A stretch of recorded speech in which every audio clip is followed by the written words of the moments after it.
সম্মানীয় মাদ্ৰাসাৰ আহ্বায়ক সম্পাদক কমিটি মাদ্ৰাসা পৰিচালনা কমিটি মহাদেশকে আদি উপস্থিত এইখন গাঁও পঞ্চায়তৰ কেইবাখন দৰিদ্ৰতা কেইবাগীয়া লগতে এইখন মাদ্ৰাসাৰ ছাত্ৰ ছাত্ৰীসকল আজি এজেগাত আমি সৌভাগ্যমত ভাবিছোঁ ইয়াত আজি এনে অনুষ্ঠান উপস্থিত থাকি বহুত ভাল লাগিছে আৰু আজি এই পবিত্ৰ গণতন্ত্ৰ দিৱসৰ কাৰণে মই আমাৰ তৰফৰ পৰা এই মাদ্ৰাসাৰ তৰফৰ পৰা অশেষ ধন্যবাদ আৰু অভিনন্দন জনাইছোঁ।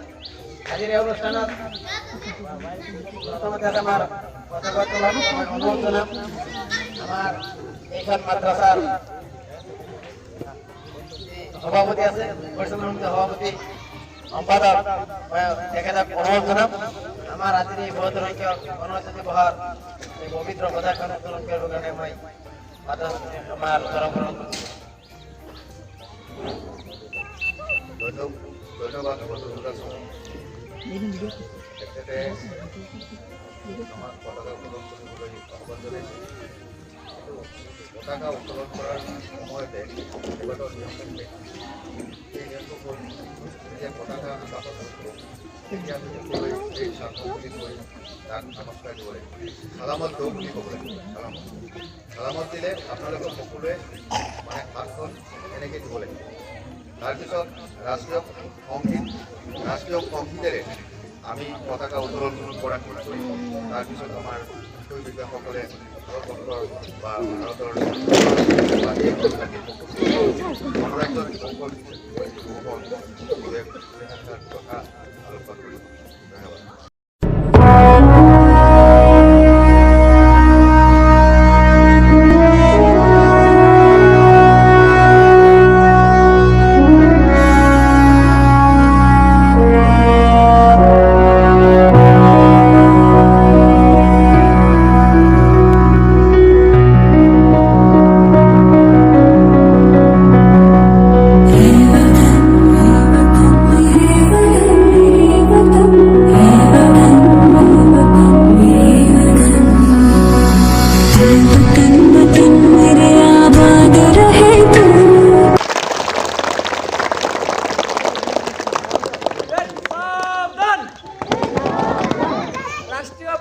सलामी दो।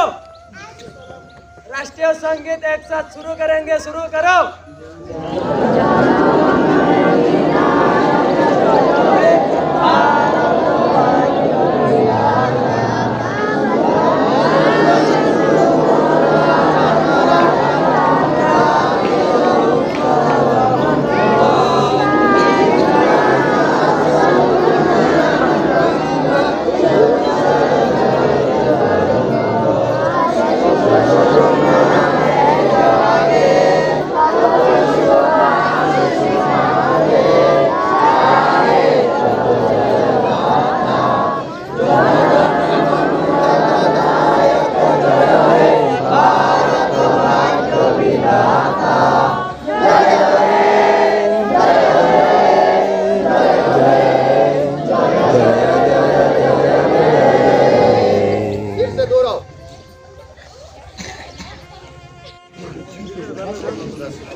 সম্মানীয়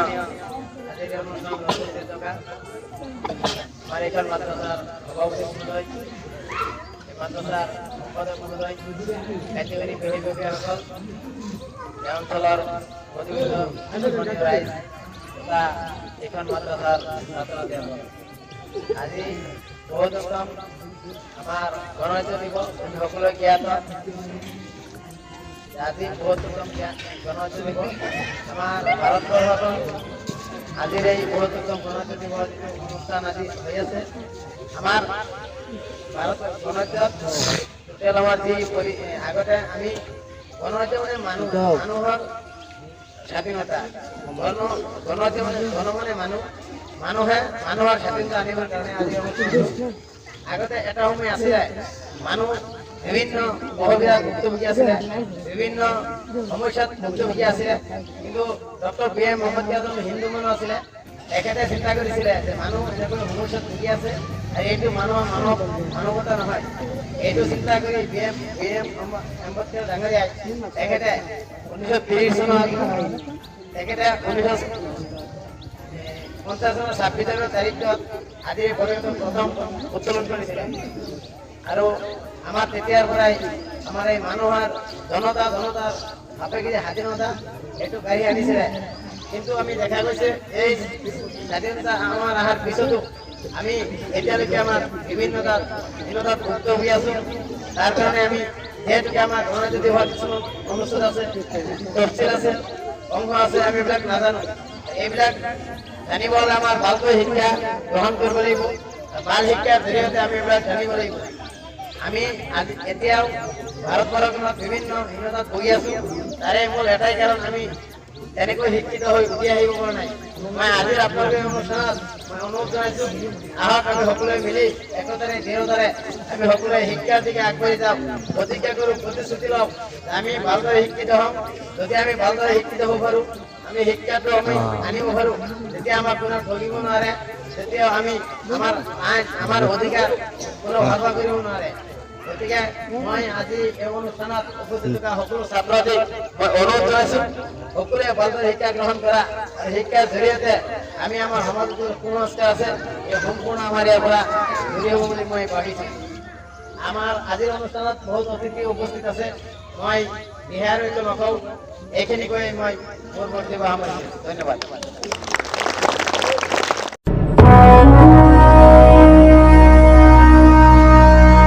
আজি 26 তাৰিখ জানুৱাৰী মাহৰ 26 তাৰিখ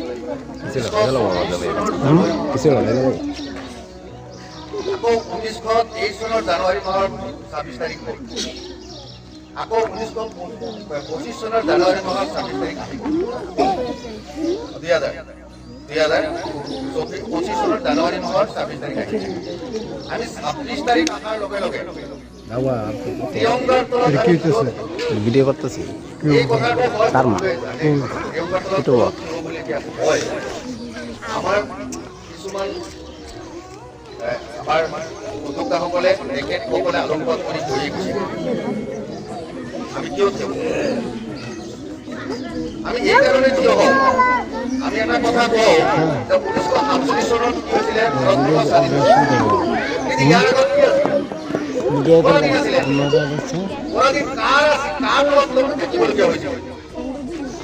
আমি কাৰ তলত পৰাধীন থাকিবলগীয়া হৈছিলে? আমি ইংৰাজৰ তলত। ইংৰাজ মানে ইংৰাজ আহিছিলে বেপাৰ বাণিজ্য কৰিবলৈ, বেপাৰ কৰিলে লগতে দেশলৈ। এই 2 বছৰলৈ যোৱা নাই, প্ৰায় 200 বছৰ কাল ইংৰাজে এই দেশত শাসন চলাইছিলে। প্ৰায় 200 বছৰ ভাৰতবৰ্ষৰ যিটো স্বাধীনতা, ভাৰতবৰ্ষৰ মানুহৰ যিটো স্বাধীনতা, সেই ইংৰাজবিলাকে আহি পেলাই আমাৰ স্বাধীনতাবিলাক গাড়ী নিজৰ দখললৈ লৈ গৈছিল। কেনেকৈ নিজৰ দখললৈ লৈ গৈছিল?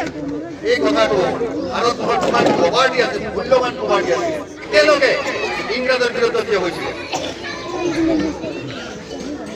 দুখ লগা কথা, আমাৰ 5,000 ওলামা, 5,000 ওলামা দিল্লীৰ গছত একেলগে ফাঁচিকালত পৰিবলগীয়া হৈছিলে। আমি ভাৰতবৰ্ষৰ কাৰণে আমাৰ ওলামাসকল 5,000 ওলামাই কি হৈছিলে ফাঁচি ল'বলগীয়া হৈছিলে। দিল্লীৰ এনেকুৱা কোনো গছ নাই যিটো গছত নেকি আমাৰ ওলামাসকলক এনেকুৱা কোনো গছেই নাই।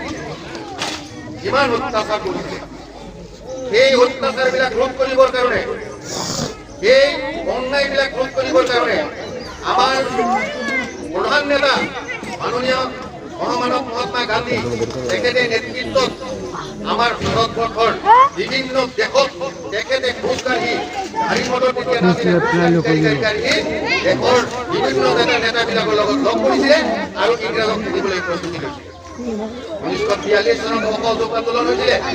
1942 চনত অসহযোগ আন্দোলন হৈছিলে। এই আন্দোলনত তাতো অনেক মানুহ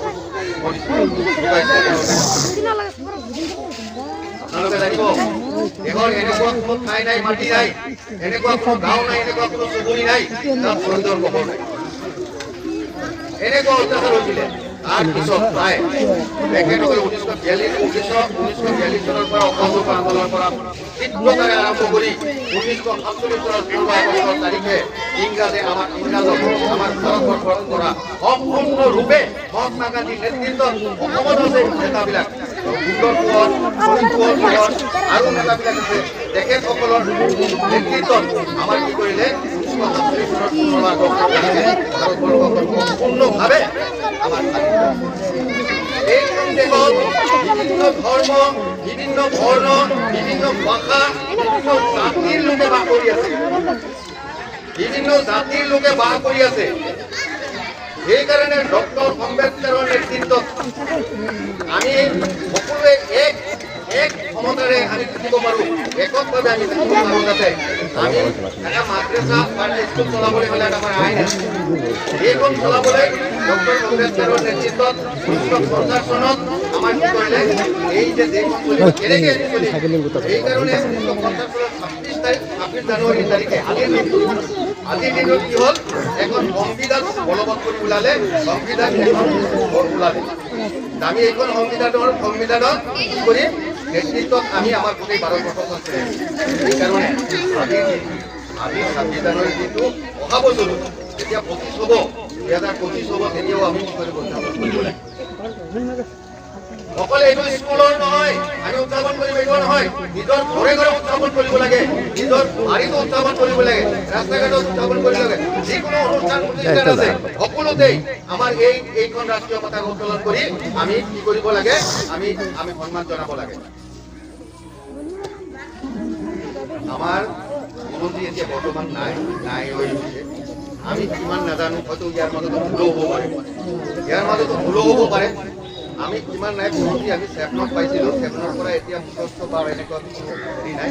যিখিনি জানিছোঁ সেইখিনি আপোনালোকৰ মাজত আমি ইয়াত আৰু মই অৱশেষত সকলোকে অহা 2024 সকলোকে মই ধোৱা আশীৰ্বাদ কৰিলোঁ। তেখেতসকলে যাতে 2024 সুকলমে যায়, বৰং আল্লাহৰ ওচৰত ধোৱা জমা যায়, সকলোকে ধোৱা কামনা কৰি মই জয়